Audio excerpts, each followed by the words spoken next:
بسم اللہ الرحمن الرحیم۔ شروع اللہ کے نام سے جو بڑا مہربان نہایت رحم کرنے والا ہے۔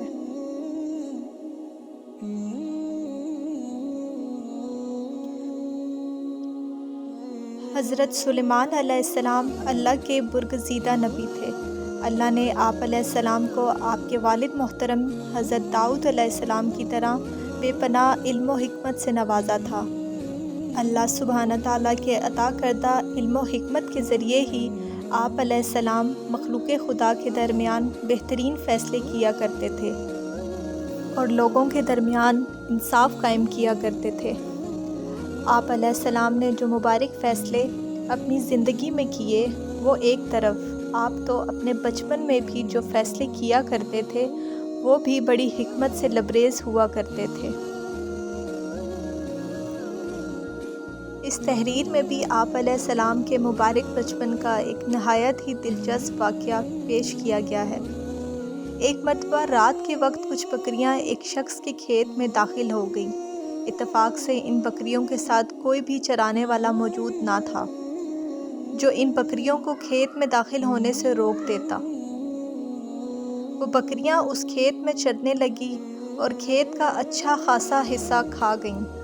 جب کھیت والے کو اس کی خبر ہوئی تو وہ یہ مقدمہ لے کر اللہ کے پیارے نبی حضرت داؤد علیہ السلام کی خدمت میں حاضر ہوا اور انصاف کی فریاد کی۔ چنانچہ حضرت داؤد علیہ السلام نے تجویز دی کہ بکریاں کھیت والے شخص کو دے دی جائیں، کیونکہ ان بکریوں کی قیمت کھیتی کے نقصان کے برابر ہے۔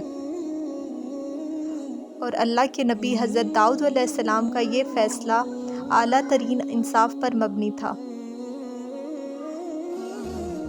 لیکن اللہ سبحانہ تعالیٰ نے اس معاملے کا اس سے بھی بہتر حل آپ علیہ السلام کے بیٹے حضرت سلیمان علیہ السلام کو سمجھا دیا تھا۔ اس وقت حضرت سلیمان علیہ السلام کی عمر مبارک 11 سال تھی۔ چنانچہ آپ علیہ السلام نے فرمایا، دونوں فریقین کے لیے اس سے زیادہ آسانی کی صورت بھی ہو سکتی ہے۔ حضرت داؤد علیہ السلام نے آپ سے پوچھا، وہ صورت بیان کریں۔